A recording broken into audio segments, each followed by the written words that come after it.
समस्याएं और इन समस्याओं का जवाब देने के लिए, उनका हल बताने के लिए इस वक्त हमारे साथ जुड़ रहे हैं देश के मानव संसाधन विकास मंत्री Ramesh Pokhriyal Nishank. Sir, India TV पर आपका बहुत बहुत स्वागत है। कोरोना काल में जान भी जहान भी, इसकी बात तो हो रही है सर, पर छात्रों और पेरेंट्स के लिए इससे अलग एक चिंता पढ़ाई भी, इम्तिहान भी की है। देश के एजुकेशन सेक्टर को अगर हम बात करें सर, उसका लॉकडाउन कब खत्म होगा, और लॉकडाउन जो खत्म होगा तो उसका रास्ता क्या होगा?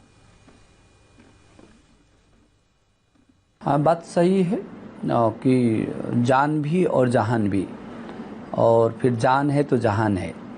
तो जान भी चाहिए और हमको जहान भी चाहिए। अपना देश चाहिए, वो देश के लिए अपना जीवन की रक्षा भी ज़रूरी है, और अपने देशवासियों की रक्षा भी ज़रूरी है, परिवार के लोगों की भी रक्षा ज़रूरी है। और इसलिए बहुत ज़रूरी है कि इन दोनों बातें साथ साथ चलें, और चलना ही चाहिए। ये बात तो ठीक है कि अभिभावक की चिंता है, और अभिभावक की चिंता नहीं, हमारी भी चिंता है कि बच्चे की पढ़ाई कैसी हो। और इसलिए आपने देखा कि जहाँ हमारे प्रधानमंत्री जी के आह्वान पर पूरा देश एकजुट हुआ, और सब लोगों ने एक एक विषय का, एक एक बिंदु का अक्षर से पालन करके और एकजुटता दिखाई। उसी का परिणाम है कि आज पूरी दुनिया में लोग जो है हिंदुस्तान की ओर देख रहे हैं। मैं ये समझता हूँ कि हम लोगों ने इन विषम परिस्थितियों में बच्चों को पढ़ाने के लिए ऑनलाइन शुरू किया है, और जो सुविधा हम छात्रों को दे सकते थे वो सब सुविधाएं हम लोग कोशिश कर रहे हैं कि इन विषम परिस्थितियों में हम पाठ्यक्रम सुनिश्चित करें, उसको शैक्षणिक कैलेंडर दें। हमने तमाम प्रकार की गतिविधियों को शुरू किया है। तो जब भी सामान्य स्थिति होगी तब हम तेजी से आगे स्कूलों को खोल करके और बढ़ाएंगे, लेकिन जब तक सामान्य स्थिति नहीं होती है तब तक के लिए हम चुप नहीं बैठे हैं। हम कोशिश कर रहे हैं कि नीचे से लेकर स्कूली शिक्षा से लेकर के और उच्चतम शिक्षा तक जो भी ऑनलाइन हम दे सकते हैं उसको हम दे रहे हैं। सर, आप ऑनलाइन की बात कर रहे हैं। बड़े बड़े स्कूल्स में तो ऑनलाइन क्लास की सुविधा है सर, लेकिन छोटे शहर या जो गांव देहात के स्कूल हैं, सरकारी स्कूल हैं, उन बच्चों के लिए या तो ये ऑनलाइन की फैसिलिटी कम है या नहीं है। तो उनके लिए, वैसे बच्चों के लिए, वैसे स्कूल्स के लिए सरकार क्या सोच रही है या कर रही है? ऐसा नहीं है कि ये सब जो हम ऑनलाइन चला रहे हैं वो केवल शहरी बच्चों के लिए है, या जो आर्थिक दृष्टि से संपन्न है उनके लिए है, या बड़े बड़े कॉलेजों के लिए, बड़े बड़े स्कूलों के लिए। ऐसा नहीं है। शायद ये हिंदुस्तान के इतिहास में पहली बार हो रहा होगा कि सारे बच्चे एक ही प्लेटफॉर्म पर आ रहे ऑनलाइन पर। चाहे मेरे चपरासी माली का भी बच्चा है, और चाहे वो किसी शीर्ष स्कूल में पढ़ने वाला भी बच्चा है। अब ये एक हिंदुस्तान है। पहली बार लोगों को लगा हिंदुस्तान एक पटरी पर एकजुट, एक विचार से एक लक्ष्य की ओर बढ़ रहा है तेजी से। ये जो मौका है इस समय, ये अद्भुत मौका मिला है।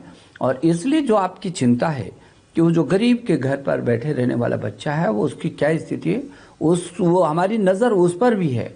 अंतिम छोर पर बैठे रहने वाला वो बच्चा, छात्र जिसके पास स्मार्ट टेलीफोन नहीं है, जिसके पास नेट की सुविधा नहीं है, हम उस तक भी गए हैं, उस तक भी हमारी नज़र है। और इसलिए हमारे जो स्वयं प्रभा दीक्षा और ई पाठशाला में जो पाठ्यक्रम हम लोगों ने डाले हैं, उनको तो हम करा ही रहे हैं, लेकिन स्वयं प्रभा पर टीवी के माध्यम से, जिसके पास नेट नहीं वो टीवी के माध्यम से, दूरदर्शन के माध्यम से अपना सारा पाठ्यक्रम ले सकता है। 32 चैनल हमारे 24 घंटा टीवी के चैनल चल रहे हैं। उन 32 टीवी चैनलों में हमने सुनिश्चित किया है कि किस चैनल पर किस समय और कब कौन सा पाठ्यक्रम वो बच्चा देखेगा, पढ़ेगा। और इसमें हम बहुत तेज़ी से काम करें। ये DTH पर है, डिश टीवी पर है, एयरटेल पर है, जियो मोबाइल पर है, टाटा स्काई पर है। तो इन सभी पर उसको फ्री शिक्षा वहां पर उपलब्ध हम कराने की कोशिश कर रहे हैं और काफी कुछ हम उस तक पहुंच गए हैं। चलिए ठीक है, कोशिश है यानी बच्चों तक पढ़ाई पहुंचे इसके लिए आप कोशिश कर रहे हैं और हर बच्चे तक पहुंचे ये भी आप प्रयास कर रहे हैं। आपने परीक्षाओं का भी ऐलान किया सर, परीक्षा की तारीख का ऐलान किया। 10वीं 12वीं ग्रेजुएशन या जो एंट्रेंस एग्जाम्स होंगी सर, उनकी पेपर्स की जांच कैसे होगी, एग्जाम कैसे होंगे, रिजल्ट कब तक आ पाएगा, पूरा रोड मैप क्या है सर? देखिए, हम लोगों ने जो परीक्षाओं की तिथि घोषित कर रहे हैं की हैं, क्योंकि बच्चे के मन में, अभिभावक के मन में बहुत सारी दुविधाएं थी।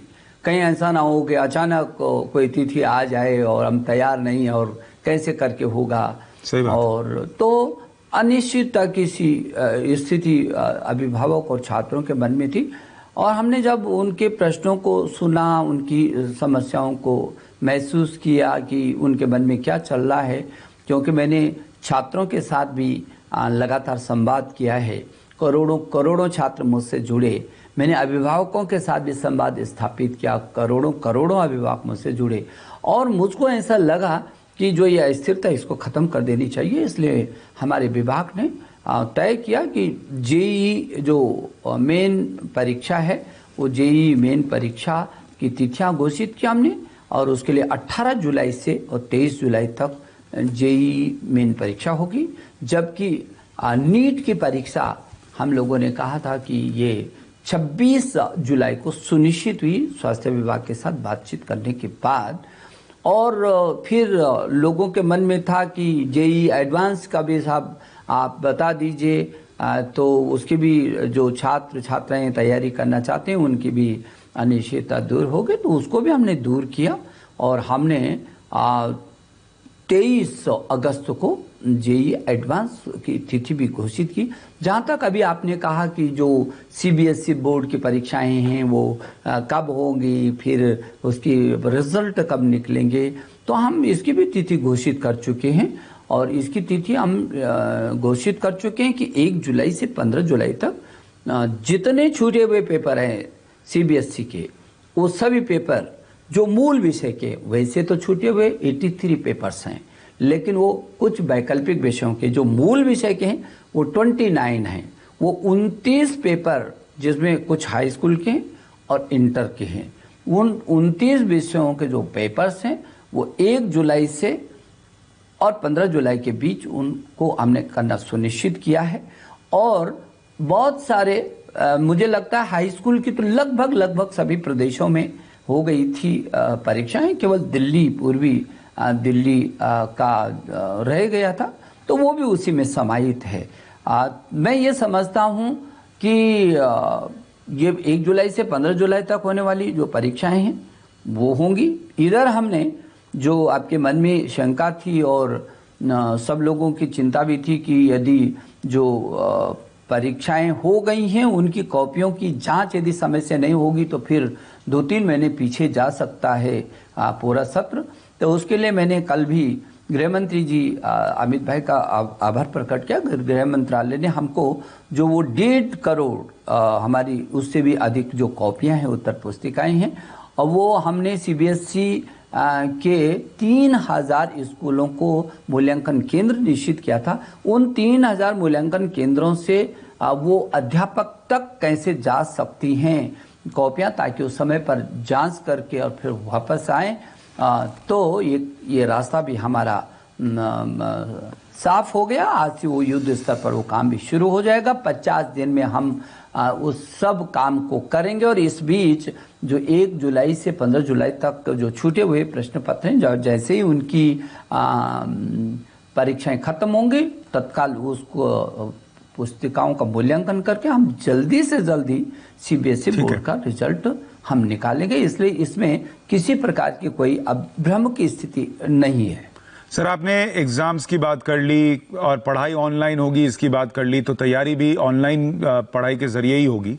लेकिन सर, स्टूडेंट्स को एक प्रॉब्लम आ रही है कि इससे पहले इतनी ऑनलाइन पढ़ाई उन्होंने कभी की नहीं, और लॉकडाउन का असर है, तो उनको चिंता यह है कि ग्रेड्स पर असर ना पड़ जाए, आगे की तैयारी पर असर ना पड़ जाए, क्योंकि हर प्रॉब्लम का सोल्यूशन ऑनलाइन तो मिल नहीं रहा उनको। लाइब्रेरी, टीचर्स से डायरेक्ट सोल्यूशन पूछना, इसकी कमी महसूस कर रहे हैं वो। ऐसे में स्टूडेंट्स क्या करें? मैं समझता हूँ स्टूडेंट को ये समझना चाहिए और अभिभावक को भी कि पूरी दुनिया एक अजीबोगरीब संकट से गुजर रही है। जिंदगी की बचाने के लिए पूरी दुनिया में त्राही त्राही मची हुई है। यदि हमारे देश के यशस्वी प्रधानमंत्री नरेंद्र मोदी जी समय से पहले यदि इन सब की तैयारी नहीं की होते तो आज हिंदुस्तान भी कैसी परिस्थिति में रहता, उसकी कल्पना करना भी रोंगटे खड़े कर देता है। और इसलिए मैं कहना चाहता हूँ अपने अभिभावकों से भी, अपने छात्रों से, कि जैसे कि अभी आपने भी कहा कि जान है तो जहान है, तो जिंदगी को बचाने की हमारी पहली ये समय इस संकट से उबरने का पहला मिशन है। और इसलिए इस सब के बावजूद भी हम ये वैकल्पिक को दे रहे हैं। हमने छात्र को खाली नहीं रहने दिया है और उस पर अभिभावकों से कहा उस पर दबाव भी न डालें, क्योंकि उस पर अनावश्यक बोझ नहीं पड़ना चाहिए, उसको मस्ती के साथ भी रहना चाहिए। लेकिन मैं छात्रों से कहना चाहता हूँ आप मस्ती के साथ रहिए, आपको सारा का सारा पाठ्यक्रम उपलब्ध कराया जा रहा है। जहाँ तक आपने कहा कि उसका क्या होगा, शोध का पुस्तकालय नहीं होगा, आपके पास पुस्तकालय है, आपके पास हमने जो राष्ट्रीय हमारा डिजिटल लाइब्रेरी है NDL, उसमें लगभग 5 करोड़, 5 लाख नहीं 5 करोड़ वस्तु सामग्री, आपके पाठ्य सामग्री और शोध सामग्री। ई सिंधु पर जाइए, ई गंगा पर जाइए, आपके पास क्या नहीं है, आप खूब शोध कर सकते हैं, अपने घर पर बैठ करके आप शोध कर सकते हैं। इसलिए यदि आपके मन में कुछ है तो मैं जानकारी देना चाहता हूं कि आप यदि शोध छात्र हैं, पढ़ना चाहते हैं, आपको लाइब्रेरी चाहिए तो जाइए ना, NDL पर जाइए, जाइए ना ई शोध सिंधु पर जाइए, जाइए ना ई गंगा पर जाइए। तमाम क्षेत्रों का हमारा शोध और अनुसंधान हो रहा है। स्ट्राइड के माध्यम से आप करें, स्पार्क के माध्यम से, आपको तो मालूम है कि स्पार्क में दुनिया के शीर्ष 127 विश्वविद्यालयों के साथ हम अनुसंधान कर रहे हैं, जो छोटी बात नहीं है। तो इसलिए मैं उन सभी छात्रों से जो इस दिशा में काम कर रहे हैं उनको भी मैं कहना चाहता हूँ, आपके लिए भी हमने बहुत बड़ा प्लेटफॉर्म तैयार किया है। और इस कठिनाई के समय में थोड़ा सा सहमित भी होना पड़ेगा। सब सुविधाएं नहीं मिल सकती हैं, ये मन तो बना करके रखना पड़ेगा। यदि ये मन बना करके नहीं रखेंगे और उसमें रास्ता निकालने की कोशिश नहीं करेंगे तो परेशानी बढ़ेगी। परेशानी इधर और उधर सभी जगह बढ़ेंगी, जिसकी इस समय कोई गुंजाइश नहीं है। परेशानियों का मुकाबला करना है और इन परिस्थितियों में भी हमको रास्ता निकालना है, समय को भी पकड़ करके रखना है, समय हमारा बर्बाद ना हो, ये भी हमारे मंत्रालय की कोशिश है। और चौतरफा हमारी टीम रात और दिन जुटी हुई, आप कल्पना नहीं कर सकते हैं कि टीम, जबकि इस अवसर पर 24 घंटे में से 15-15 घंटे काम कर रहे हैं, रात और दिन जुटे हैं, सिर्फ छात्रों का हित में क्या क्या कैसे कैसे करके उसके समय को हम बचा सकते हैं, उसकी मनस्थिति के अनुरूप उसको मदद कर सकते हैं। और मैं अभिभावकों को भी कहूँगा कि वो अपने बच्चे की पूरी मदद करें, वो दबाव न दें, उसको मस्ती के साथ भी रखें। और जितना हमने वैकल्पिक भी कुछ शैक्षणिक कैलेंडर किया है उच्च शिक्षा में भी और स्कूली शिक्षा में, उसके अनुसार आप चलाएंगे तो आपको अच्छा लगेगा। देखिए, परेशानियां सबके सामने, ये सबको पता है, लेकिन इन्हीं परेशानियों के बीच से रास्ता निकालना है। बहुत बहुत धन्यवाद सर, आपने जो करोड़ों स्टूडेंट्स हैं उनके मन की उलझन को दूर किया है इन जवाबों के जरिए। तो देश के मानव संसाधन विकास मंत्री को आप सुन रहे थे, उनका कहना था कि लॉकडाउन से अब लड़ना है तो घर पर रहना है, और उस घर में रहते हुए भी अगर पढ़ाई करनी है, एग्जाम देना है, तो उसके लिए सरकार ने जो तैयारियां की हैं उसका ब्यौरा वो दे रहे थे। फिलहाल एक छोटे से ब्रेक लिए रुक रहे हैं। ब्रेक के उस पार देखिए दिव्यांगों के लिए स्पेशल बुलेटिन।